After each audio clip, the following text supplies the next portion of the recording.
There is a dangerous lie many people live with every day. The lie is that life is happening only on the physical plane. They believe their victories are physical, their failures are physical, their relationships are physical, their finances are physical, their opportunities are physical. But those who have observed life deeply know otherwise. The visible world is merely the final manifestation of invisible causes. Every empire was first an idea, every disaster was first a neglect, every destiny was first a pattern, and every pattern was first a spirit. Whether you call it consciousness, vibration, mindset, karma, divine law, spiritual influence, or unseen intelligence, one truth remains undeniable. Nothing happens without a cause, nothing. The tragedy of many people is not wickedness, it is spiritual carelessness. They live as though consequences do not exist. They speak without awareness. They indulge without restraint. They make decisions without reflection. They entertain energies they do not understand. Then they wonder why confusion, delay, instability, and misfortune keep appearing in their affairs.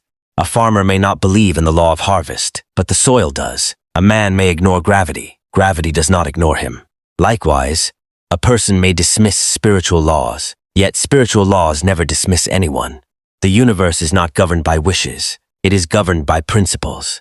And one of the greatest principles is this: what you repeatedly allow eventually gains influence over you. This is why spiritual carelessness is expensive. The careless mind becomes a playground for confusion. The careless heart becomes vulnerable to manipulation. The careless spirit loses authority over its own affairs. Many people seek power when what they truly need is awareness. Awareness is power. Awareness is protection. Awareness is dominion. Consider mystical naivety. Mystical naivety is not the absence of religion. It is the absence of awareness. It is the assumption that every thought is your thought. Every desire is your desire. Every influence is harmless. Every pleasure is innocent. Every invitation is safe. Mystically naive people move through life unconscious of energies, patterns, motives, and consequences. They consume anything, believe anything, follow anyone, enter anywhere, and entertain everything. Yet life keeps records. Life never stops recording. Every habit leaves an imprint. Every choice creates momentum. Every action produces an echo. The ancients understood this. What modern language calls psychology, many ancient traditions called spirit. What modern science calls conditioning, ancient wisdom called sowing and reaping. Different words, same reality. The careless person thinks a single action changes nothing. But destiny is rarely altered by one event. It is altered by repeated patterns. A drop of water appears harmless, yet over time it can carve through stone. One careless decision may seem insignificant, but repeated carelessness becomes character. Character becomes destiny, and destiny eventually becomes reality.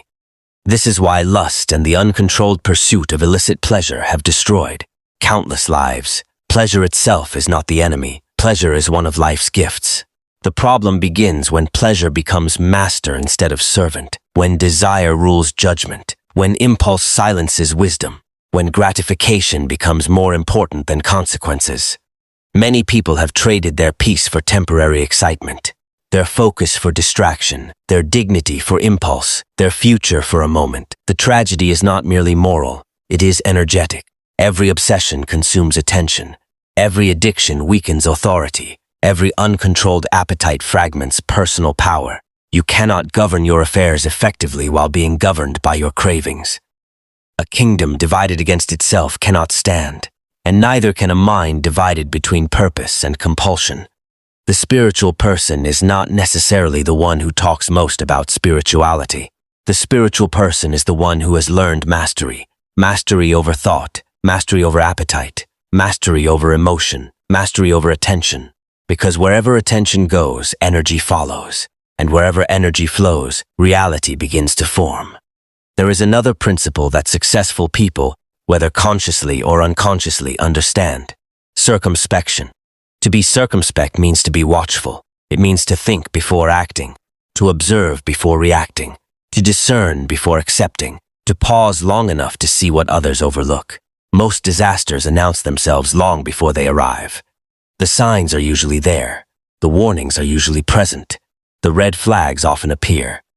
But spiritual carelessness blinds people to what awareness would have revealed.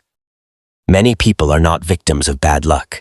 They are victims of ignored signals. The relationship showed signs. The opportunity showed signs. The business partnership showed signs.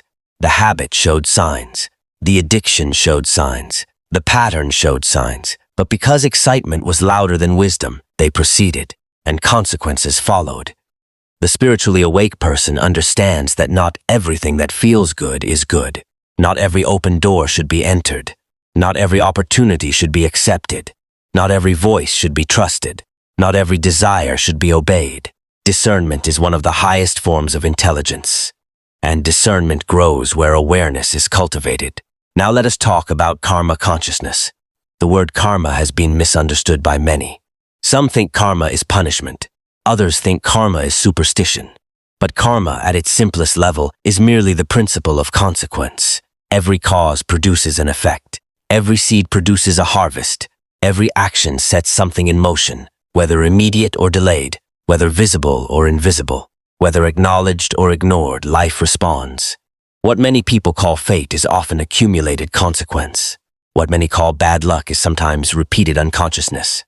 What many call destiny is frequently the harvest of long-standing habits. A person who consistently cultivates discipline experiences certain outcomes. A person who consistently cultivates integrity experiences certain outcomes. A person who consistently cultivates wisdom experiences certain outcomes. Likewise, a person who repeatedly cultivates recklessness, deception, indulgence, and carelessness eventually experiences the fruits of those seeds.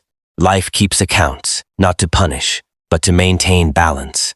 This understanding changes everything. When you become karma conscious, you stop asking, "Why is this happening to me?" And you begin asking, "What am I creating?" You stop seeing yourself as a victim of random events. You begin recognizing your participation in outcomes. You become more intentional, more responsible, more powerful, because responsibility is not a burden. Responsibility is power. The moment you accept responsibility for your thoughts, actions, habits, and decisions, you reclaim authority over your life. This is why those who walk in the Spirit often appear fortunate. It is not always because they possess secret powers.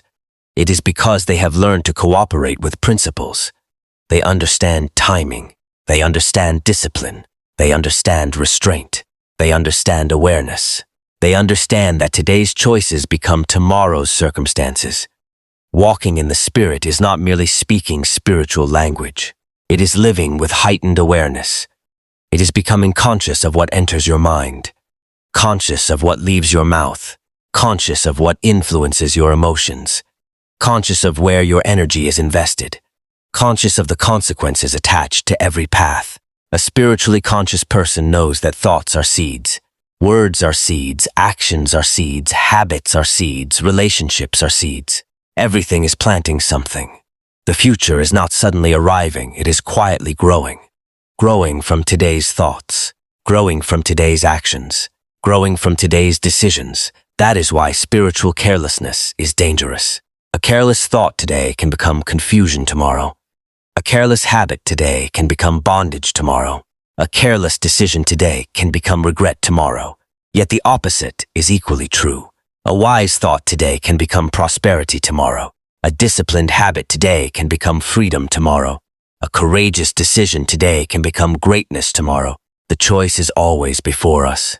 Every day, every moment, every interaction, life continually asks one question. Will you act consciously or unconsciously? Will you govern yourself or be governed by your impulses? Will you walk in awareness or drift in carelessness? The quality of your answers determines the quality of your affairs. Remember this. Your affairs cannot remain ordered while your spirit remains neglected.